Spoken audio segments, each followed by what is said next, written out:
fellow Berlin enthusiasts. Welcome to the Green Me Berlin podcast. This is where I go out and chat to Berlin's coolest creators, founders and free spirits of all those unique eco-minded projects in the capital. I do my very best to extract their stories, secrets and passions to help you get lots and lots of inspiration of what you can do and experience in this magical city and how we can all shake the world a little bit. Super glad to have you with me on this journey. Now let's go green in this urban jungle and remember, always be prepared to be amazed. Hey fellow changemakers, I know it's been way too long. I deeply apologize and promise that we're back for one juicy episode per month now. To make up for the wait though, I have an absolute killer interview guest for you, and I'll tell you, talking to him filled up my heart with so much trust and love and enthusiasm. To many of you listeners, especially those of you who are German speaking and those who are following the anti-food waste movement a little bit, I probably don't have to introduce this guy. He is one of Germany's biggest food activists. He went on a money strike. He's written a book called Happy Without Money, given tons of talks, went from dumpster diver to social entrepreneur, co-founded the platform Food Sharing, and now founded an amazing startup, Germany's first food outlet called SirPlus. Yes, of course. You're right, I'm talking about Raphael Fellmer. I truly admire Raphael for his values, his beliefs, and his perseverance. If everyone would be a little bit more like him, we could solve a lot of our world's problems in no time. Raphael and I only met last November at a Reblog conference called Remind that brought together around 100 influencers who care about sustainability to discuss what sustainability actually means and how it could possibly work in multinational companies as well. Because, to be honest guys, we need those to change. And Raphael was giving his super inspiring talk. It was loaded with passion, emotion and gratitude and just so authentic and powerful. I think everyone was totally captured. And I thought I have to go talk to him and get him on the show. Yeah, and here we are. Right now, Raphael and his team are putting heaps of passion into SirPlus, and it's really necessary when we look at the numbers. 50% of edible food is being wasted in Europe. 50% Sounds daunting, but Raphael Fellmer is the living proof that change is possible and everyone, everywhere can do something. And now hold yourself on a chair. SirPlus already saved more than 300 tons of food from landing in the bin. That equals 750,000 meals. That's huge. And it only started about 6 to 7 months ago. Now, they're also, by the way, looking for a new shop space. So if you know anything or have a space, then get in touch. But now, I won't let you wait any longer. I promise this episode will fire you up with energy. And once you finish listening, you're gonna jump up and make change happen. So get ready for Raphael Fellmer from SirPlus. Hi Raphael, super great to be sitting here with you today. Thanks so much for taking out a chunk of your busy day to be on the show with us. How's it going? Yeah, first of all, I also would like to thank you for what you're doing and all the people listening to doing what you are doing and being part of the change, what the world needs. And it's very important that people like you take action, spread consciousness and awareness, and create solutions also which are integratable in our lives to make this world a better place. So thank you. And it's busy in the store for sure, and our first food outlet of SirPlus here in Berlin, but it's going well, and it's a good season actually to sell a lot of products. And since we have now over 150 different products in our store, the customers are also always very happy to find new products, more and more vegan products also available, and organic, and which are not only nice in itself, but also with this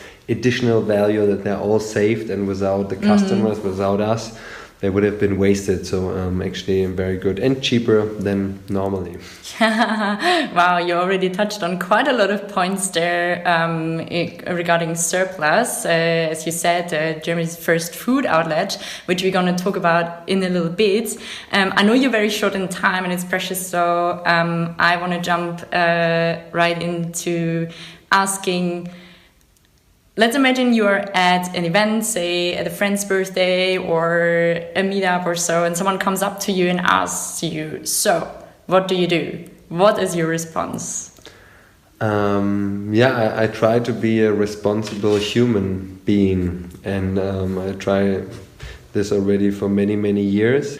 So first I was just a student and trying to do my best to not pollute so much, but I was flying a lot, and then I realized that actually flying is not so cool and it's very damaging. And just I'm guilty of that, yes. Yeah, just a flight to go to the other side of of our world and back produces so much CO2 emissions. That's actually our goal, to only kind of produce 2.5 tons of CO2 per year is already more than doubled in 24 hours flying and fly back. So, and I was living in a money strike. I did a moneyless journey from the Netherlands to Mexico, try to raise awareness for our society where we waste a lot of resources, may it be clothes, may it be housing, cars, but also food. 50% of all food is wasted in Europe. Worldwide it's just a third, so still 1.3 billion tons. And the money strike actually went on for more than 5 years, right? Yes. That means that you lived without actually spending money, without earning money, or both. I was not accepting money and I was not spending money. The goal was, it was not a hunger strike, but it was really a strike to raise awareness that there are several things which are really not well right now and which need to be changed, and that we shouldn't wait for politicians, we shouldn't wait for companies to change, but we should really take the steering wheel in our hands, take the responsibility which we have, because we are the privileged ones here in Europe. We don't have to look for food every day to survive like hundreds of millions of people in the world. We have education, we have internet, we have possibilities to really make a difference in our daily life, to reduce our carbon footprint, but also to think about solutions for the world, how we as a humanity as a whole can cope with this very big challenge, to fit us with this more than 7 billion people, and we are just one species of millions in this marvelous but very unique planet in this universe. And I think this is a little bit our challenge, which we should take pretty serious and really take action on small but also on big scale. So if people are working in companies, then maybe this company is even destroying the planet, but if you can make a difference in this company, that has a huge impact. And the same as with your diet, for sure you can wait until your canteen offers a vegan organic food, but you can also just say, I'm gonna eat this way now, and then this changes also your canteen, and this changes also how supermarkets are buying food and then selling to consumers. So we as consumers, we have so much more power. Exactly, that's what I'm always saying. It's absolutely true. Like, we shouldn't wait until governments do something, because if we set a sign and if there's a critical mass reached of us consumers, then ultimately the government and the companies, they will follow. So I love that approach, and I love that you really also spread this and try to empower each person. Can you take us back to the moment actually that really changed everything for you? Like, what happened that suddenly made you aware of all these insane amounts of food waste and other failures of our system, and then ultimately led you to actually start the money strike? I always try to be responsible, like I said, but Did you grow up like this? Like your parents? Partly, but my parents teach me to eat animals, for example. They teach me... Because they probably didn't know better. Just like we humans, we often do what we learn to do. So we speak the language, we adapt to the culture, we eat what our parents and grandparents and... So we do behave in many ways, not because we think that's the right way, just because we copy our friends and family and our ancestors. And we are now this generation which have the possibility and also the necessity, I believe, to leave conditional behaviors behind and to find our true path of where we really find our heart in the same vibration with our actions. So I think this is very challenging and difficult also sometimes, but there are more and more people really waking up and changing their lives. And it sounds silly, but maybe just changing your diet from meat to plants, that's actually a huge cultural shift which is taking place on an individual level. But right now there are millions of people just in Germany who changed their diet to vegetarian diet already. And 30 years ago, vegan was not even present in the heads of anybody. Exactly. And now there are maybe almost Or a million people who are already voluntarily choose to eat this way. And I think that's why I have also a lot of trust and belief in humanity that we can be the masters of our soul, we can be the masters of our destiny by waking up and starting really to change. And so for me, I was a student flying around the world and enjoying and trying to save the world as well, but I was more egoistically really looking on my pleasure side and not doing any big social things or environmental things. And then before going to Mexico with an airplane, I realized that actually I cannot just fly to Mexico and fly back. That's just like completely the opposite of what I want to embrace with my life, which is to protect the planet, to protect our home, because we're just guests here on this planet. And so this made me really think. And then the money strike, the moneyless journey from the Netherlands all the way to Mexico, it was 11 months. Until we got there with two of my best friends. How did you get there then if you didn't fly? We on the boat? We used the cars and the boats and ships, etc., which were going into this direction and which still had some space. And we wanted to show with this journey that actually food waste is an international problem, and that with everything what we throw away, we could feed all hungry people 4 times over. Wow.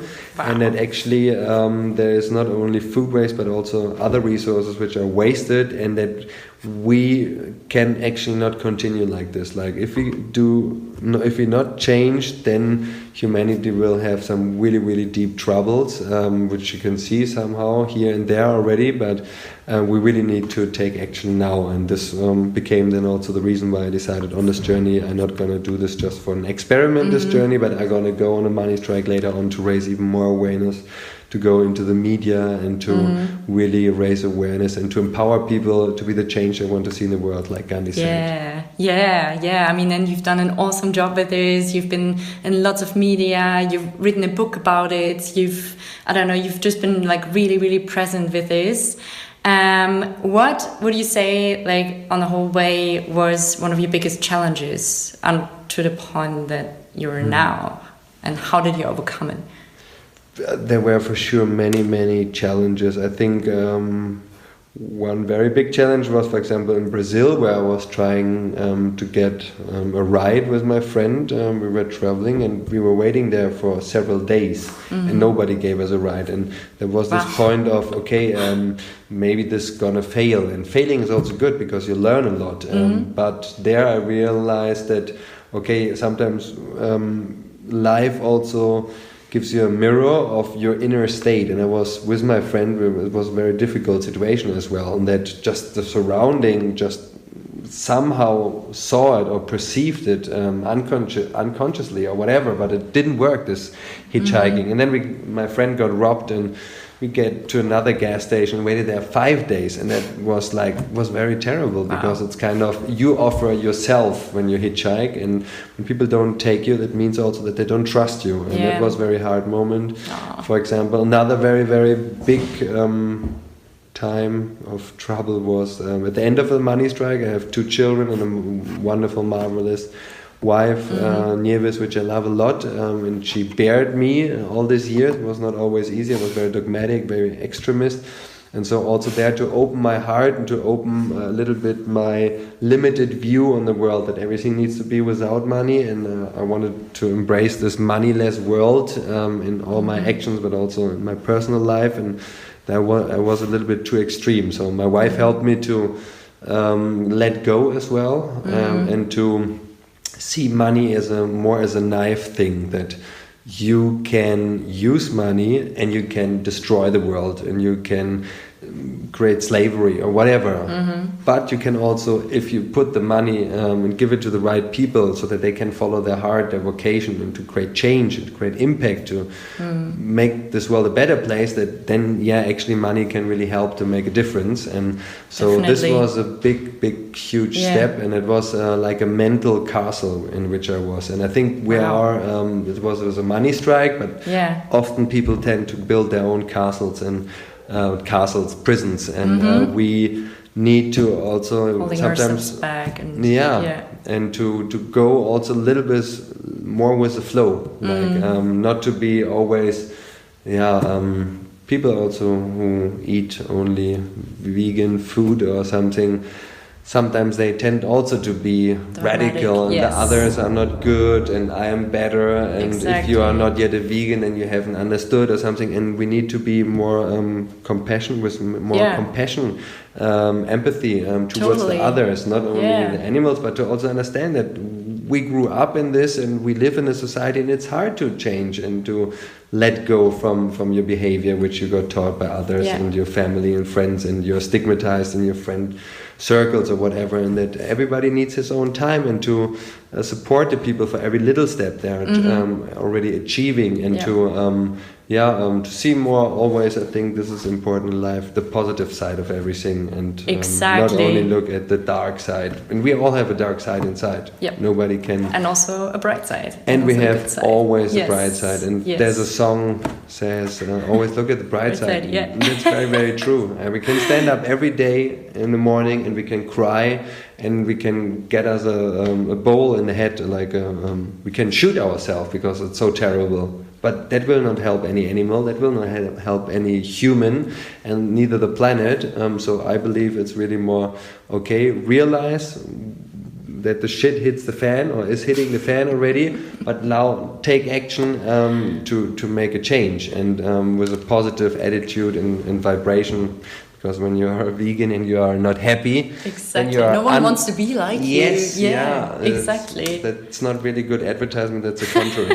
Exactly, man. Like there's so many points. I like totally live exactly that. Like, and I see it in my own experience by just showing people that also sustainability and going green and living consciously is fun, and like really looking on the positive side, also with eating and all of that. I 100% agree with that. No one wants to be like someone who's like very aggressive and dogmatic and everything. But if people realize, hey, I can do this step by step, but I don't have to maybe change like 180 degrees straight away. But just being encouraged. I'm so with you on this. Let's talk about gratitude a little bit. You already have touched a bit on your wife. I remember when we met actually at the Remind meetup, one thing that really touched me was when you started talking about your wife, like you just did now, how much she supported you, and you really, as you just proved, you have an enormous ability to see the good in people, and I love that. And of course, gratitude and being humble and grateful is really important in that. What is it that actually makes you see all this, or that makes you so humble and grateful, and what are you most grateful for right now? Thank you for asking. I mean, that's a very beautiful question, and I believe that just for being here on this planet is a gift for me, and to have a healthy body and mind, and to have a family.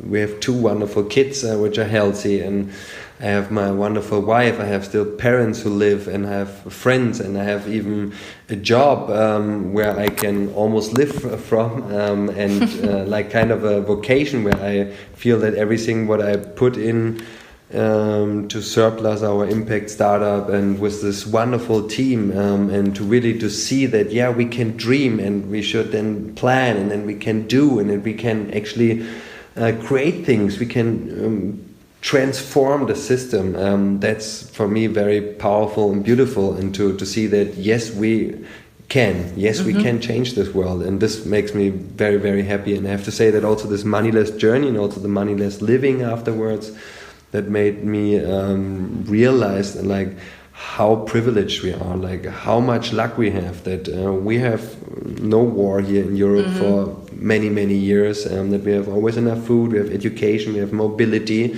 we have a system which is for sure also with many negative points, but overall still much better than 80-90% of other people in the world. Everything is corrupt, and where you have to look for food, and where's brutality, and we have very, very privileged status here, and also to use this now to say, okay, now I have this situation, and now what can I do for the others, for other brothers and sisters of us who live on the same planet, who have the same destiny somehow. We all want to live here, and I think we all want to live in peace. So I understand also that there's so much more that connects us as humans, and so much more things that we have in common than that separates us, and it's a little bit with this dark and light, bright side in us that we should really focus on what connects us, brings us together, and so I'm just very, very happy and grateful for my life and everything what I said. Beautiful, beautiful. I want to talk about SirPlus now. And first of all, why did you decide to start SirPlus here in Berlin? What makes it different to other cities? What would you say? Actually, I grew up in Berlin. I started here the food saving movement while I was in this moneyless life. That was 5.5 years ago, and there are now 30,000 people active in Germany, Austria, and Switzerland. Food savers who volunteer pick up small quantities of food in bakeries, but also restaurants. Huge. Yeah, it's massive, and I'm very, very grateful for every one of them as well, that they are committing their time and their energy to save food. And this is something actually very useful, because you need food, and at the same time you can do something good for the environment, because 50% waste in Europe means that we have for food that we have 50% overproduction actually, so a very inefficient system. And so by saving also small quantities, and we have saved more than 12 million kilograms with food sharing, which is very great. And now I still live in Berlin, and you're from Berlin as well. I'm from Berlin as well, and now I just happen to get together with my very dear friend Martin, whom I created also a lot of food sharing together, and we're friends since 6 years. And Alexander Pudi, our third co-founder, that we started SirPlus. And that was the idea, okay, we make a digital marketplace, a secondary market. So where, for example, the farmer who has 200 tons of potatoes, they're in the fridge for 7 months already, and now the fresh potatoes come in from Egypt, and he cannot sell their potatoes, his potatoes anymore. So he can offer his potatoes on our marketplace, and then a potato chips company, producer can say, wow, I take these potatoes because they're cheaper, they're more environmentally friendly, I can do something good with it. The farmer is happy, the potato chips producer is happy, the environment, and we as well, we take a little provision. And we offer this platform as well for NGOs for free. And since this is only for, let's say, B2B, business to business, we also want to make food saving mainstream for consumers. So I really understood well where are the loopholes, where the system is not really functioning well, where a lot of surplus food is created and is happening every day, and it appears that we can take the surplus food and give it also into the hands of the consumers, and tell them, okay, you can buy the perfect looking carrot, or you can buy our too big or too small, or not so beautiful looking, but unique looking fruit and vegetables, or buy products which have passed the best before date. And so through our SirPlus store here in Berlin, but also through our online shop, we want to empower everyone to be part of the solution, because we can save a lot of food, but if we don't find people who actually then buy it and eat it, we have to waste it. So to find a way where everyone can participate, and that after vegan, after organic, after fair trade, we want to make safe food sexy, hip and cool, so that everybody feels I do this not only because it's cool, but I see a sense behind it, and at the same time I can save the environment and save some money, and it just makes sense. So this is our goal with the shop and the delivery service. So to reach out for everyone and to enable people to integrate food saving easily in their life and feel good with it. Yeah, that's awesome. I mean, that's also incredibly empowering. You just said it's basically more than just a food outlet or a supermarket selling foods. It's also really about educating the people and really giving them a tool or giving them a chance to be part of this whole thing. And really, the numbers are totally proof that it works. You just said it's a win-win-win for everyone. And I just read this morning or yesterday, I think, that there's already 500 customers per day and buying 9 pallets of safe food and having saved 100,000 items of food. So that's really, really incredible. And I know that you are also, in general, really good in raising awareness and coming along with a big bang when you start something. I mean, since you started SirPlus, really, there's also been like heaps of media releases about it, and the whole business has been kicked off and financed and through a huge crowdfunding campaign, and you have lots of volunteers and people who really want to support. And you even got the space for your shop for free. Mm-hmm. What would you say is your strongest tool or skill, kind of your superpower to really capture people and get them excited about the movement and also stay motivated? I believe that every human has this bright side in their heart, and every human wants to do good and to help others. This is something very human, and I believe by touching this part, and for example, food saving is also an emotional topic. So everyone needs to eat, and everybody knows that there are some people who don't have enough to eat, and that it even affects the environment. And so it's I think very easy, especially concerning food, to raise awareness, but also to make people, inspire them to take actions. And we are so grateful for all these people who supported us in the crowdfunding campaign and setting up the store, renovating, and now we have a lot of interns who help us in the store, in the storage, or here in the office to get SirPlus off the ground and to let us grow. And now we are almost 23 people, and it's growing every month, and we are so thankful. And I guess it's when people see something what they feel like attached to, they have also superpower within their self or within in their body and their heart, and then just work should actually be kind of passion. And since we can combine this easily with this very, very hot topic, or with this beautiful topic of loving food, actually, I believe that works very well. Amazing. And I think you also always like super close to your audience. You always seem super approachable, and I think that helps a lot as well. Speaking of community, how can people get involved if they want to? Right now we are still a very small team, even if we are more than 20, but for sure it's very easy to just become a Facebook friend, or make an internship at SirPlus, or spread the word with your friends and family that they can now get vegan, organic food to their home, delivered cheaper than anywhere else. So it's also, everyone needs to eat, and so we have the food for the people.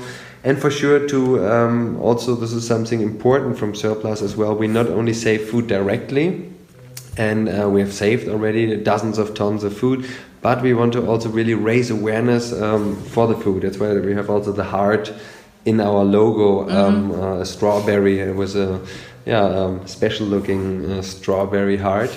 And so to really see this also as a personal mission, like when you go shopping, doesn't need to be only in our SirPlus store, but look for the products which maybe nobody gonna take. Look in your fridge before you go shopping, and not buy just with an empty stomach and then buy stuff, and at the end of the day or end of the week you have to throw it away. But really become a little bit more planned shopper, and to have less stuff in your fridge and in your Speisekammer, I don't know, the shelf where you leave all this other food, which doesn't belong to the fridge, and to look there closely what needs to be eaten soon. Exactly. And not only go, what would I like to eat now, but really integrate this in our life. What needs to be eaten now, and then you can create something beautiful, delicious out of it.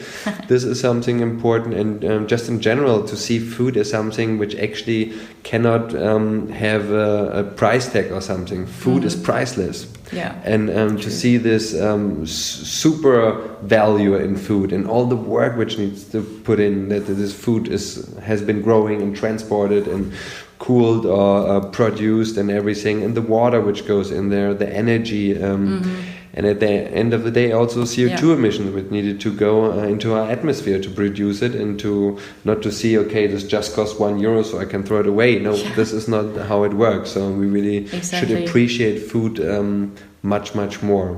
You're right, and I mean, with everything that you do, you're definitely doing like an amazing job to spread this awareness. And I know, like, we're running out of time, so I just want to jump towards a few questions that I basically ask all of my interview guests. I mean, I could just sit here and chat with you for hours, because I just can really feel your passion about this, and there's so many amazing topics that I want to touch on, but maybe another time. So for now, tell me, since you started on your journey, on your mission to change the world and to really make food saving mainstream, what was your biggest learning, like something you would pass on to your kids if you could only teach them one thing? Yeah, I guess I have to say something more than just one thing, but something very, very important is to listen to the heart. Like, I believe when we trust more our inner voice, then most of the things will go better, and to also be very courageous, I think, is important. Like, to not have fear to fail. Oh, yes. It's like a little baby, and we are little babies, we are children, and when the baby would cry and say, oh, when I try to walk then I will fail, and then maybe people laugh about me or something, then you will not never gonna walk or run or something. And so we have to see that we are this little children, and we shouldn't be afraid of trying something and then miserably fail, because by doing so we learn so much. And so to not act as if you would always think about the others, what they think about you, but act more according to your heart, what you feel. And then when you do this and embrace this in your life, or and also in your vocation, in your job, or quit your job, and even if you don't have another one secured, quit it, and you will find a job which you will love. And so to have trust in life, trust in humanity, trust in your destiny, and to really get on a steering wheel, like every one of us is the captain of your life, and to not make others responsible that this is not working, or this is not functioning, or the system is bad, or this. No, but to see, okay, what is in your hands, and there's a lot in your hands, and I think this I can share with pleasure. Bam. To do. Such a beautiful message, or messages. It's very, very, very strong. Now, if you could change one thing in Berlin in the next 24 hours, say you're the mayor or Angela Merkel or whatever, or even some kind of god, what would it be? That people hug each other and say something beautiful to each other. Oh, that's nice. Alrighty. Now, what question should I have asked you but didn't?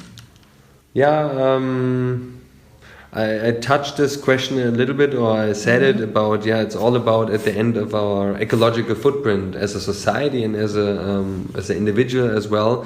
And there to not only look on one topic, like for example, I'm vegan and that's the best thing for the environment. That's true. But if you still fly 5 or 10 times a year, then forget about your diet. Like has no impact compared to your carbon emissions. So to not only look at one topic, but try to get this helicopter view or this bird view on the whole, and be also a little bit flexible with oneself. For sure, sometimes maybe we need to fly. For sure, sometimes we need to eat something which is not organic, which is not regional, which is not seasonal, or maybe not even plant-based or whatever.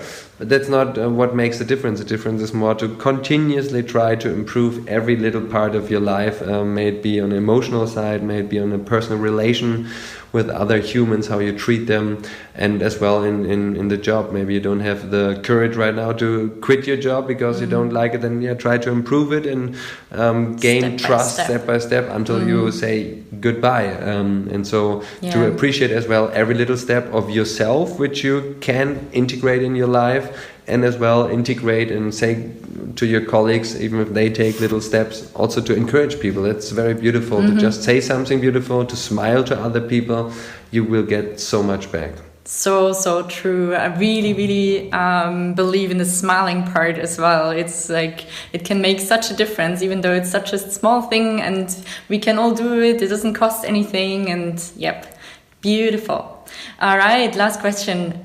If you could pass on one message, I mean, you've already passed on so many messages, but one message to the Green Me Berlin community, to the listeners out there, to the people, what would it be? Don't wait. Like, start now with what you want to do in life. May it be a project, may it be an organization, a company, a journey, a book, a kit which you want, whatever. But don't wait. Like it's like children. You can make a perfect plan, and at the end it will all change somehow. So just start with what you want to do.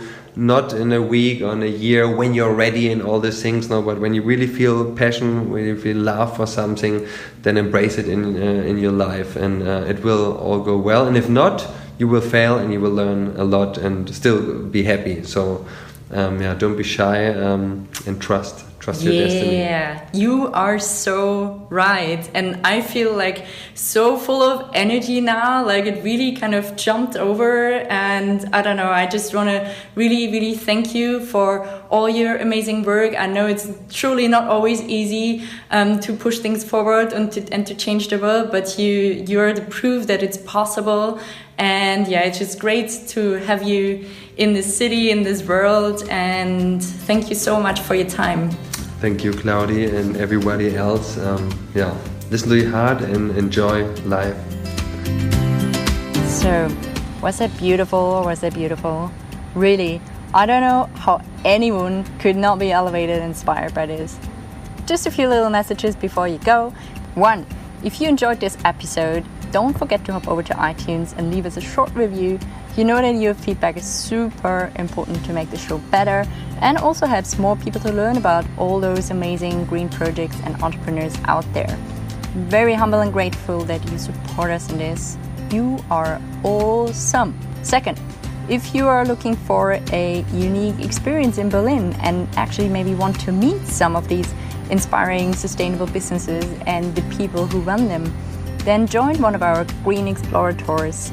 Get in touch to book a private tour or join the occasional public tour that we run. We always release new dates and tours on our Facebook page as well as on Eventbrite and our newsletter. Or if you want to jump up to the next level of sustainability, then come on one of our next circular economy tours. Finally, if you're curious to see what's moving in the green scene in Melbourne, Australia, then check us out on greenme.melbourne. Interviews and map are coming soon, I promise. And if you're around, then come and join one of our Green Explorer tours over there. Now, go out and make change happen.